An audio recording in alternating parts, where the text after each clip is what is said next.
Whew. Hey guys, welcome back to Let's Play Castlevania Harmony of Despair, Part 4. Took a 2-day break. I don't even know why, I just sort of lost motivation for 2 days. So let's get back into this. So, Chapter 4, Esquisse of Violence.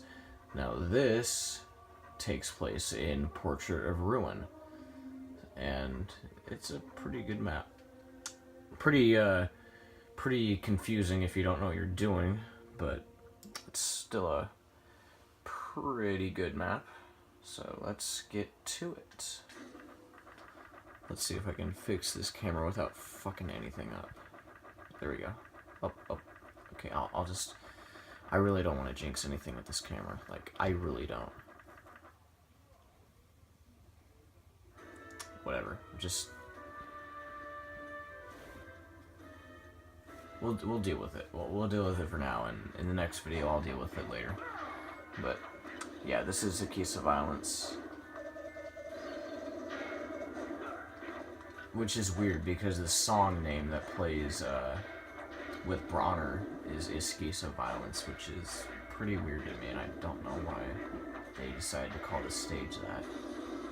It's just weird. They couldn't call it, like, a stage name, they couldn't call it anything else, but whatever, I guess. Oh, don't want to get hit by Frankenstein here. They call him the creature, but it's like, yeah, well, yeah, I know he's the Frankenstein monster, but typically the West knows him as Frankenstein.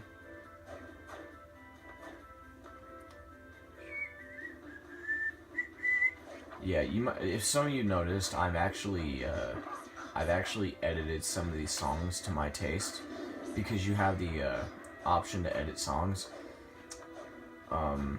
I changed the song on this one to The Hidden Curse because I actually like that song.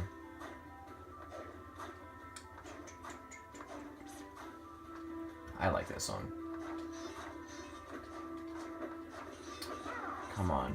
I hated this thing in the fucking game. In Portrait of Ruin.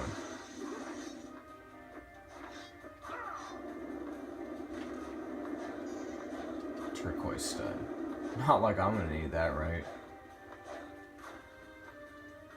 Yeah, this camera is a fucking bitch. Like, I have a weird way of setting it up, so it's like 50-50 with this fucking camera setup. And it's gonna get annoying, especially for someone that has OCD. Like, okay, just excuse me while I'm gonna try my best to fix this in any way I can. Oh, hey, okay, we got a working angle here. We got a working angle. I like it, okay. I hate this camera sometimes, I really do. Sometimes this camera just really wants to grind my gears. So, I want to talk about my playthrough schedule. Because we're on the 4th part at this point. I think there's like 6 chapters. Yeah, there's like 6 main chapters. The rest are like DLC. But yeah, I want to talk about my playthrough schedule for after this, because I only have like 2 more videos left to do for this game. So after this, I'm going to be doing, or finishing up, Lament of Innocence. I kind of left that game up because I had a certain situation where we were moving and stuff couldn't get done, so that just kind of got left on hold. And I left off at the Garden Forgotten by Time. I think it was like halfway through, but oh, where the fuck am I, man? I think, yeah, I left like halfway through, and okay, I left halfway through, and I stopped there. So what I'm gonna do, I'm gonna catch up on those videos and see exactly where I left off, so that I can make a save point there myself on a different file, and that way I can start the Let's Play and get caught up on that shit. So yeah, then after that I might do Castlevania 64. If not, I'm gonna do Castlevania Chronicles, and then by that time I should have the equipment necessary to record the Game Boy titles, because that would be awesome. Because I really want to do Circle of the Moon and Harmony of Dissonance and Araya of Sorrow, because those games are awesome. I would really love to record those. But until I get the equipment for that, I won't be able to do so. So we'll just have to deal with this and those other games I mentioned. If I'm really, really desperate, I'll do Symphony of the Night, even though I really don't... I don't appreciate that game for what it's done in the Castlevania community, for making it such an overrated mess. And I've already been over this already. I've already explained my deep hatred for that game.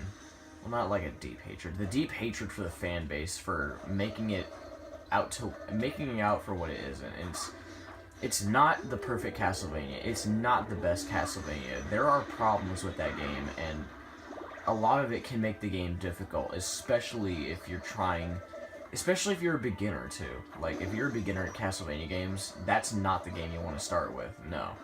That is not the Castlevania game you want to start with.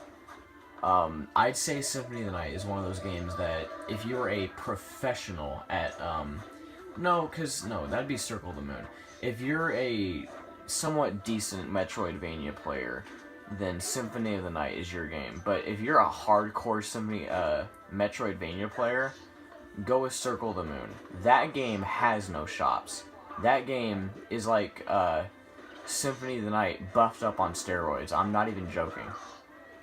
And I'll be damned if I do a Let's Play on it and do somewhat decently, because oh my god, I might have to grind in that Let's Play to level up, because oh my god, that game's a bitch.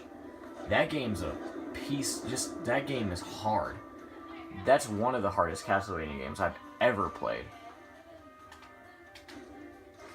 So you hop through this painting, and what's funny is that with each character has like a different voice or a different scream each time they go through. So it's hilarious just listening to each character react to how they fly through the portrait. See, like, that's funny. That's funny. Okay. Kill that thing. Kill this Frankenstein monster. I'm not gonna call you the creature, because you're not just a creature. You're a monster created by Dr. Frankenstein. So go to hell, please. I'm surprised I'm making good time on this. Usually this map takes like more than 15 minutes because of how much backtracking you have to do. It's ridiculous, because if you don't know what you're doing with these portraits, and if you just go around willy-nilly, you're gonna get lost, and this map's gonna take a long time.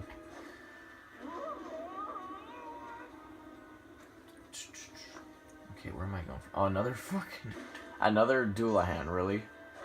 I remember when, like, Dullahans were, bosses, recurring enemies in, Lament of Innocence, and then it was a boss in Curse of Darkness. It's like, sometimes they have enemies that are recurring bosses, recurring enemies. They get please speak right. They have enemies that become recurring enemies, only to become bosses later on. Like the Minotaur. The Minotaur in, Curse of Darkness. That is a recurring enemy in Symphony of the Night. In fact, it's a recurring enemy in, like, most Metroidvania games. But it was like a boss in that game. A boss that I'd love to see come back would probably have to be, a boss that I'd like to see come back would probably be the Wyvern from Curse of Darkness, because that was an actual dragon, dude. I would love to see that come back.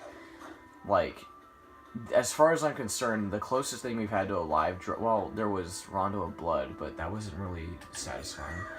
But we've had zombie dragons, we've had the white dragon skeletons, blah, blah. I want to see those huge live dragons again. That was awesome. It was like Castlevania Skyrim edition. It's like, that might be a bit of a stretch, but you know what I mean. Okay, you touch those things, they curse you, I believe, but they're pretty easy to dodge. Oh, now you're gonna go in your stupid portrait. Okay. Let's talk about Portrait of Ruin. Portrait of Ruin was one of those games that... Well, to talk about Portrait of Ruin and its art style, you'd have to talk about Dawn of Sorrow and its art style. With Dawn of Sorrow, the reason why they couldn't get Ayami Kojima to do the artwork is because is for two reasons.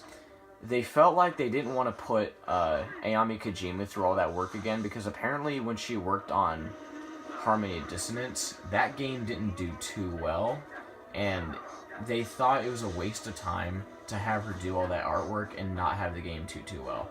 So that's one of the reasons. The other reason, which I find is fucking stupid, is that they wanted this new Castlevania to reach a younger audience, so they had to go with the anime look, and I was like, dude, you don't have to go with the anime look to reach a younger audience, and besides, Castlevania isn't meant for younger audiences. It's meant for, like, mature teenagers, and, you know, it says it's rated T, it's not rated E for everyone, so why even bother trying to reach a new demographic, right?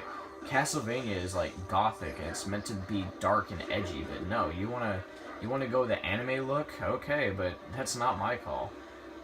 But Portrait of Ruin followed the same aspect. They wanted to follow, you know, the same anime demographic. They wanted to reach younger audiences with the new Nintendo DS, and a lot of kids had the DS at the time, so of course they had to go with the anime look to get the kids attracted. So it worked, but the problem with that is that with that, it feels like a lot of people that have played the DS titles haven't even bothered to play the other titles, like the classics, like this one, or, you know, Symphony of the Night, or, you know, Rondo of Blood, or the GBA titles. They've only played the DS titles, so they barely know anything about Castlevania in on its own. Like, all they know is that, oh, Soma Cruz, oh, Jonathan Morris, oh, Shinoa. And they have no clue what the whole idea about Castlevania is.